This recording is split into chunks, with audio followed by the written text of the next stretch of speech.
আর নাজার থানা অভিযান ঘিরে ধুন্ধুমার সে খবরের দিকে তো আমরা নজর রেখেছি। সন্দেশকারীতে ইটির উপর হামলার অভিযোগ এবং ধুন্ধুমার পরিস্থিতি তৈরি হয় অবস্থানে সুকান্ত মজুমদার অনির্দিষ্টকালের জন্য দাবি দেওয়া মানা না হলে অনির্দিষ্টকালের জন্য তিনি অবস্থানে থাকবেন। ইতিমধ্যে বিজেপির 5 জন প্রতিনিধি তারা কিন্তু ডেপুটেশন দিতে নাজার থানায় পৌঁছে গিয়েছেন।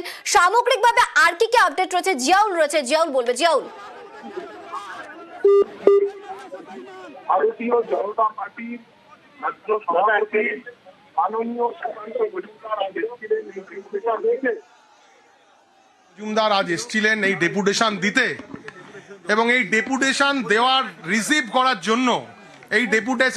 করার জন্য ন্যূনতম আমার মনে হয় অ্যাডিশনাল এসপি র্যাঙ্ক বা এসডিপিও থাকা উচিত এখানে। যে এইটুকু সৌজন্য দেখানো উচিত, যেখানে ভারতীয় জনতা পার্টির রাজ্য সভাপতি ডেপুটেশন দিতে এসছেন, সেই ডেপুটেশন কপি ন্যূনতম এসডিপিও বা অ্যাডিশনাল এসপি নেবে। এখানে দেখলাম সাব ইন্সপেক্টর ওসি বসে আছেন, তিনি বললেন যে না আমাকেই দিতে হবে ডেপুটেশন। মানে এইরকম অসৌজন্যমূলক ব্যাপার এ তো পশ্চিমবঙ্গ পুলিশের আমরা দেখেছি। হ্যাঁ, আমরা ডেপুটেশন আমরা দিয়েছি এবং ওনাকে আমরা বলে এসছি শাহজাহান শেখ কবে অ্যারেস্ট হবেন উনি বলছেন তদন্ত চলছে। আমরা বলে এসছি 1 মাস কতদিন সময় লাগবে সময়টা বলুন না, একটু আমাদের সময় দিতে হবে। আমরা আমাদের দাবি দাওয়া আমরা সমস্ত রাখলাম। আপনারা কি মনে করছেন? আমরা মনে করছি এই পুলিশ শাহজাহান শেখকে অ্যারেস্ট করবে না।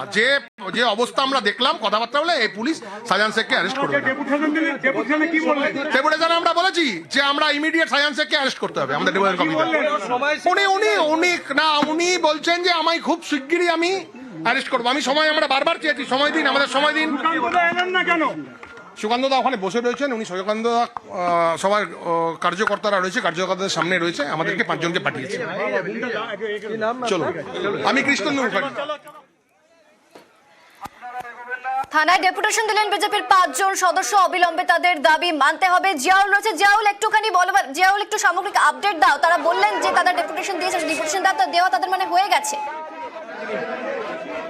দিলেন, কিন্তু তাদের যেটা অভিযোগ যেহেতু এখানে রাজ্য সভাপতি আসছেন এই ডেপুটেশন দেওয়ার জন্য, সেটা কিন্তু একটা অ্যাডিশনাল এসপি বা এসডিপিও ওই পদমর্যাদার কোন অফিসার তিনি ডেপুটেশন গ্রহণ করতে পারতেন। কিন্তু সেখানে দেখা গেল তারা যখন গেলেন তাদের কাছ থেকে সাব ইন্সপেক্টর অর্থাৎ তাদের কাছ থেকে এই সাব ইন্সপেক্টর পদমর্যাদার একজন অফিসার তিনি ডেপুটেশনের এই কপি নিলেন। ফলে তাদের একটাই দাবি যে একটি সময়সীমাও তারা বেঁধে দিলেন যে অবিলম্বে তাকে গ্রেফতার করতে হবে শেখ শাহজাহানকে। শেখ শাহজাহান কোথায় রয়েছে পুলিশ সুপার জানেন, ফলে তিনি কেন গ্রেফতার করছে না, ফলে তাকে সময়সীমা বেঁধে দিলেন। ফলে একেবারে তাদের যে স্পষ্ট দাবি যে পুলিশ ইচ্ছাকৃত ভাবে তাদেরকে গ্রেফতার করছে না, ফলে তারা ডেপুটেশন দিলেন। কিন্তু এখন তারা ডেপুটেশন দেওয়ার পরেও তারা আবার সুকান্ত মজুমদার যে এখানে অবস্থান করছেন সেখানে যাবেন। ফলে তারা অনির্দিষ্ট কালের জন্য এখানে বসবে, অর্থাৎ যে তাকে গ্রেফতার না করা হওয়া পর্যন্ত তারা এখান থেকে নড়বেন না, এটাও কিন্তু তারা বলে হুঁশিয়ার দিয়ে রাখলেন। এবং তাদের যেটা একটাই দাবি যে ডেপুটেশন